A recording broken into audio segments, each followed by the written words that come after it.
Oh, fuck. This is exactly why I hate my Ferrari and I've been trying to sell it. Selling my luxury car was not on my 2026 priorities list, but my priorities changed. This is my Lamborghini, and these are all the reasons why I hate it. Millions of Americans are returning their luxury cars, and everyone knows why. Before we get started, don't forget to like the video and subscribe to the channel. We are going to 10,000 subscribers. Selling my luxury car was not on my 2026 priorities list, but my priorities changed. And no, I'm not going through a financial crisis. I just realized that the car that I loved didn't align with the life I'm trying to build. Paying $900 a month for car payment, another $200 for insurance plus Mercedes maintenance costs meant a lot of money was tied up in something that was depreciating. I had to remind myself that living below my means doesn't mean living less, it means living intentionally and building the future that I want. Tomorrow I am returning my 2023 Tesla and leasing a new 2025. And honestly, it's one of the smartest financial decisions I'm making right now. Buying sounds great in theory, but in this economy, not the smartest move. First of all, interest rates are high, car prices are inflated, and don't forget, you're stuck with a long-term loan on a rapidly depreciating asset.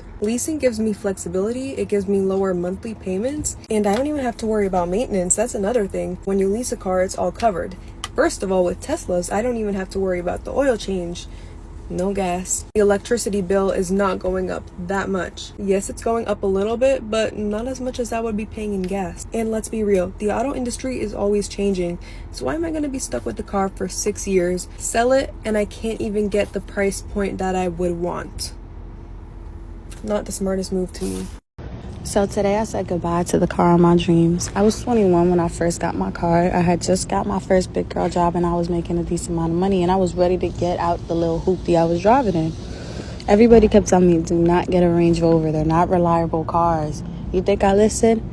No, I still got one. And when I tell you every time I blinked, there was something wrong with this car, it didn't make sense. The maintenance and the repair costs on this car had me ready to sell one of my kidneys in the black market. So luxury cars are simply becoming unprofitable for their owners. What's more, like all new cars, they are highly unreliable and often break down, and repairing them is very expensive. Let's take a look. I'm literally pulled over right now because my heart is pounding because my Mercedes believes that it knows more about driving than I do, and to be safe, for the third time this week, it slammed on my brakes for me, flinging me forward, making this awful noise as it applied the brake when nothing was there. Nothing. This car is the worst car I have ever had in my entire life. The worst car I've ever had. Brand new Mercedes. And it legitimately is the worst car to drive, to have. I don't know what to do. I don't know how to make it stop. But the feeling that you get when you think you have backed into something and your car just stops in the middle of the road because it sensed something. Shaking. I'm shaking. So at this point, I don't know. I just want them to take it away, and I want to own this was my dream car. My dream car was a Mercedes-Benz, and I got my Mercedes last year. I bought it brand new, outright. So proud of myself. I hate that it makes driving awful. My brand new Porsche Taycan broke down on me during a road trip. Story time! We were out of town when we got this message. And everything worked besides going in reverse drive or moving this car. Thankfully, it didn't happen while we were driving or anything. We were just getting into our car and this popped up. But honestly, Porsche, work on your cars. This sucks. So I bought this Porsche Taycan Turbo S less than a year ago, and it's been the most unreliable Porsche I've ever owned. And before anyone comes at me and accuses me of being a Porsche hater, let me just say I'm a huge Porsche fan. I've been a member of the Porsche Club of America for the past 15 years, and I've owned several Porsches, including this Boxster, which was my very first Porsche and got me hooked on the brand at the age of 20, followed by this 911 Carrera S Cabriolet, and this 911 Carrera 4S. I've even owned this Maserati Gran Turismo Sport for 7 years, which is notorious for being an unreliable car, and my Taycan Turbo S has been even worse. To be fair to the car, it was absolutely flawless the first 9 months. It was fast, it was fun, it was practical, it was everything that I was expecting it to be. The problems didn't really start until my road trip to Martha's Vineyard on July 4th when the car completely broke down on the side of the road and wouldn't even move. As you can imagine, this completely wrecked my July 4th plans and the car had to be towed over 50 miles to the closest Porsche dealer in Rhode Island, where it ended up staying for over 3 weeks. Once they finally figured out what was going wrong, they found that there's something called an engine control unit. Weird, because this is an EV, had failed, and they had to get that part all the way from Germany. This whole repair took about $12,000. Yes, it was covered by Porsche under warranty, but it was a massive hassle for me. And once this was done, I thought that would be it, and I'd finally get to enjoy my car for the foreseeable future. And I was obviously wrong, because when I finally got the car back at the end of July, it ended up sitting for about 2 weeks, and then I decided to take a road trip all the way to Toronto. And of course, it decided to break down on me once again. On August 18th, the car completely failed on me, and it had to be taken to the closest dealership in Toronto, leaving me stranded once again. This time, the dealership found out that half of the battery modules in the car had failed, and all of them have to get replaced along with some other electrical units. All this is going to be a $40,000 job with which Porsche once again is covering under warranty, but as you can imagine, it is a massive hassle for me. And today is September 12th, and I'm still stuck, stranded in Toronto. At this point, I've owned the car for less than 11 months, and the car has been disabled in the shop for almost 20% of the time. I don't know if I'm overreacting here, but I'm extremely frustrated. I've reached out to Porsche Cars North America to look into a buyback, to just take this car off my hands. But, I don't know if you guys have been in this situation before, but I'd love to hear your thoughts, because this is really, really tough, and I'm very disappointed in Porsche right now. The worst SUV you can buy is a Range Rover. All right, guys, so here is my 2019 Range Rover SVR. I bought this with right around 40,000 miles. It's got 86,000 miles. Beautiful car, beautiful estro blue, carbon fiber hood. I added some Boston wheels on it.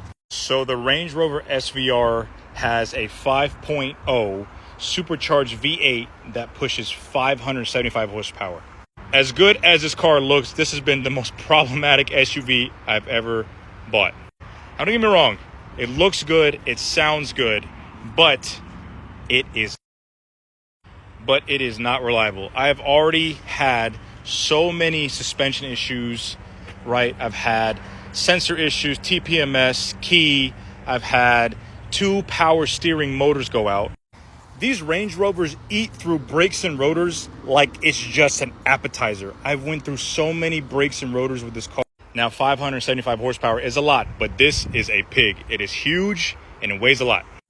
I will say this, the SVR does look good, and the exhaust on the SVR does sound amazing. Now, for as expensive as this car is, in my opinion, the interior is super bland. You get very finicky seats, very finicky, cheap interior sort of finishes, and it is not durable. I mean, it creaks, it cracks. Also, the amount of radio and Bluetooth issues I've had with this Range Rover and other Range Rovers, it's just astronomical. So if you want to look good, buy a Range Rover SVR. If you want to be smart and not spend a lot of money and waste all your money on maintenance, don't buy a Range Rover SUV. New premium cars break down for many buyers just a few weeks after purchase. This is often linked to complex electronics, unfinished software, and manufacturers race for innovation at the expense of reliability. As a result, owners face expensive repairs while still under warranty and become disappointed in the status of a luxury brand. This is my Lamborghini, and these are all the reasons why I hate it. Starting off with number 1, the key. Why do they give you such a boring key with such a cool car? I feel like for the price, they should give you something way cooler. Number 2 are these leather seats. Yes, they look nice, but since they're leather, they scratch very easily. If you're not careful and you have buttons on your jeans, you're gonna scratch them. I've only had mine for a month and I already scratched it a little bit. Next are these carbon ceramic brakes. Yes, they look nice and they perform very well, but they squeak like crazy. It's so embarrassing every time I have to stop at a red light. The fact that most of the buttons are on this side, including the window switch. Most normal cars have it on the door, and you wouldn't believe how many times I go to roll down the window on this side just to remember that the button is all the way over here. This is exactly why I hate my Ferrari, and I've been trying to sell it. I get up this morning, go to the gym. Now, keep in mind, I have been gone for this past weekend, going out of town for Thanksgiving, and my car has been, parked outside right here. And I go to turn it on, and the battery is dead. So it flashes every single warning light, and as you can see, I'm having trouble zooming in. But basically, the battery is fucking dead right here. Now, I have a charger, except for it is plugged in the garage over there. And The closest outlet I have to my car is over here. So now I got to see if I can hopefully fit it to get it inside the passenger window where the battery plugs in. Basically with these cars, if you're not turning them on, starting them and driving them every so often, the batteries will just fucking die. And so you have to keep them plugged in to some shit like this. All right, I got the charger. As you can see, I need to be able to plug it in like right here, except for I just plugged in my extension cord and it only goes to right here. I swear, the only people in cars who are more annoying than Ferrari owners are fucking Ferrari fanboys. You people don't own these pieces of shit, and you're defending them like they're your firstborn. Have some self-respect. Instead, you're over here, just licking the ass of Ferrari. Let's get one thing clear. Ferrari's not a car. It's a fucking brand. It's a luxury brand for fucking douchebags and people who can't think for themselves. Oh, but Ferraris are so fast. Everything is fast these days. Get a fucking Corvette if you want something that's fast. Most Corvettes can eat Ferraris for breakfast anyway. Oh, but they handle so well. Shut the f up. You're not going to take a Ferrari on a track, and you're not fucking Lewis Hamilton. We're talking about city streets. All cars handle fine, but they're built so well. No, they aren't. They're pieces of shit that require expensive maintenance all the time, and their interiors fall apart easily. I never bought one because I'm not a moron, and I have no self-respect to not get a status symbol that's crap. Fuck Ferrari. I genuinely don't care. I have said for the last 10 plus years that I think Ferraris are basically garbage. I've had every one of them and I still think they're shit. They keep getting worse by the minute, like worse and worse and worse and worse. The A12 GTS, complete crap. All the parts didn't line up, just quality craftsmanship junk. When I look at every car after the F12, it's been a disaster after disaster after disaster. The F8, the F8 Spider, complete crap, even worse crap. Someone tell me how we went from these beautiful cars to whatever the hell this is. Luxury brands are increasingly focusing on technology, large screens, and bold design choices, but many people feel that cars have lost their elegance and individuality, and the design alone is enough to make them think twice about buying one. I just bought this new Tesla Model Y and I'm returning it. That's right, I'm not keeping it for one simple reason. I think it's ugly. I don't like the way it looks, to be honest. And when I park my car and I walk away from it, I want to look back at it. Or when I get out of my apartment in the morning and walk up to it, I want to feel so excited and pumped to look at it. But this just gives me like mom car. I feel like I have 3 kids and a dog. Everyone says there's benefits to the Model Y. It's bigger, there's more space, it's higher up. In my eyes, all I see are cons. I don't need the extra space, I get less range, and it's not as fast, and it's ugly. Like, don't get me wrong, none of the Teslas are like stunning, but I think the Model 3 is a really good looking car, especially with the new updates. And the Model Y, just not doing it for me. So I'm gonna lose my $250 credit that I put. This is a test drive vehicle. They gave it to me overnight, so you get to keep it for 24 hours. Because I was supposed to take delivery of my car today, but I'm glad I did this overnight drive so I can for sure know this is not the car for me.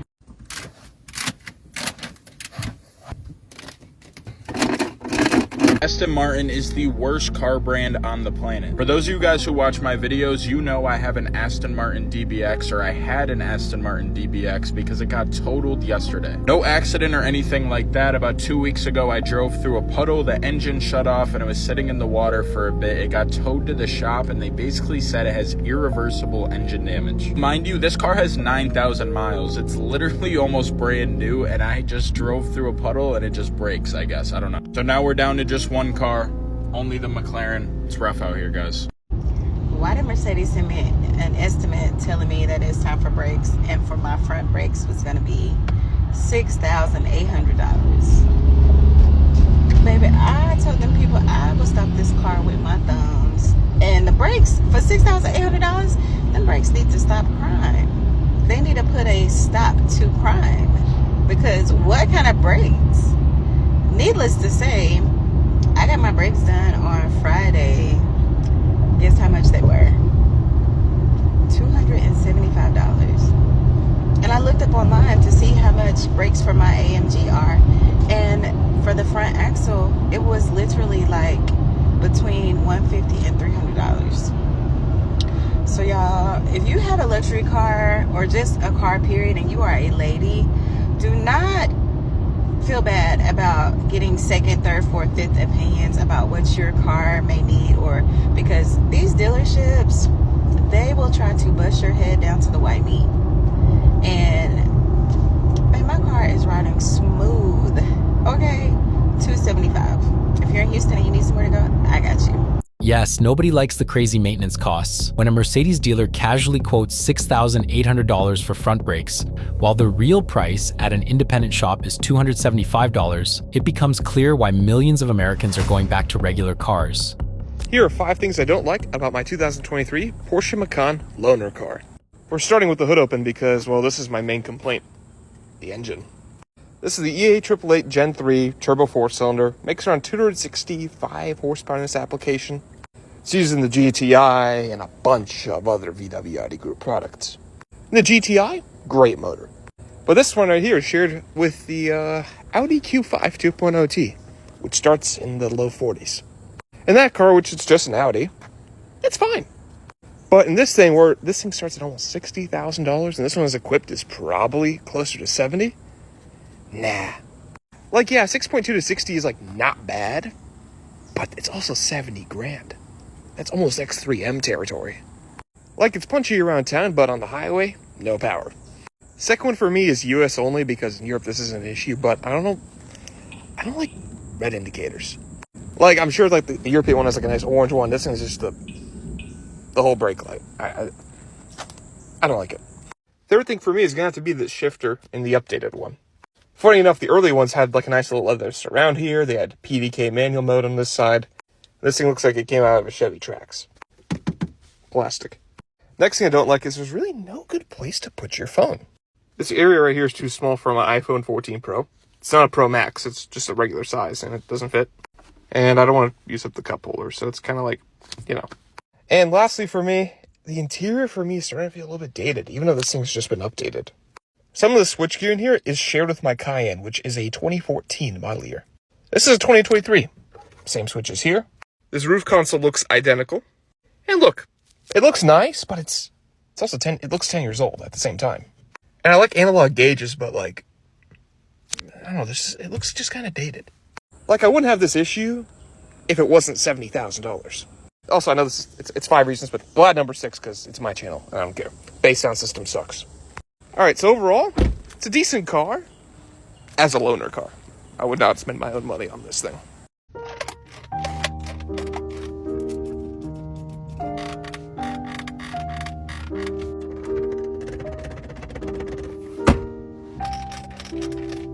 The internet has lied to you about this. So I'm sitting in the new X3, and this might look like bad quality, but it's supposed to do that. This entire panel here is a control panel for the air vent, the memory, and the unlock. And when you press unlock, it moves that way. If I select memory 2, yeah, it all moves. It's part of the design. Although I am a huge BMW enthusiast, this interior has gone down in quality. What is this? Now, I've spent a lot of time in a lot of G-Series BMWs, and this is a downgrade. This feels like a Mark 7 Jetta. Hey, look at the door panel right here. We have elephant skin, subway cloth, I guess a nice leather, but then back to plastic. Where'd the tweeter go? So if you don't get HK, you don't even get tweeters. The sunroof is nice. It doesn't open. You go over to the dashboard here, it's an abyss. They just like, we designed this, all right, we're good. And I really hate saying all this because I like some parts of this interior, like this cool ambient lighting, like it's like a wall. I like the way how like the light fades away when you go down. I like the gold accents instead of just silver. I like the weird flowing lines throughout the interior. This clear iDrive controller. I like this big angular design here. This is actually one of my favorite elements in the new X3. Then part of that design also works against you because the way to control this AC vent, it's all the way by your knee. Now, looks are objective, so you can do with that as you please. The M50 does look considerably better, but there's one design part I like is this here reminds me of the XM. That's about it. But like, why are we getting rid of the exhaust tips? While you have keyless go in the front, you don't have it in the back. And my dad has a 2018 X3, the previous gen, and it has almost all the things that I'm mentioning in this video. The crazy part is, a lot of the features I mentioned, you can't add on. That's just how the car is. Shame about all this is this seems like a pretty decent car. It's got a B48. It's probably pretty punchy. Probably drives good because it's still a BMW. And nowadays they're reliable because they just are. Look it up. Don't just say they aren't. And they kind of just fell short. What do you guys think? Well, premium German crossovers are increasingly cutting corners on materials, details, and that overall expensive feel, leaving buyers with inflated expectations. The Porsche Macan and the new X3 end up looking like cars that drive well, but fall short of their price tags and status when it comes to the interior and the small things.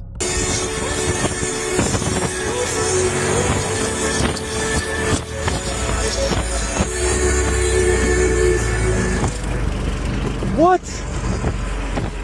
What? Oh my god. What the f?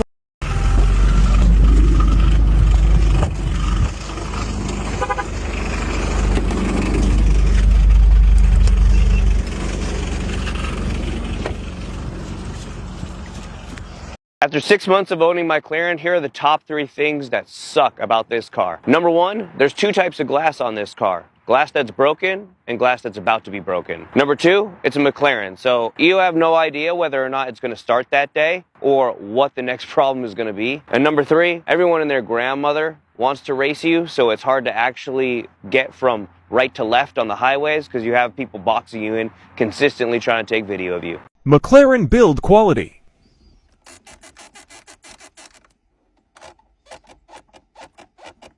Thanks for watching. Don't forget to share your thoughts in the comments. See you in the next videos.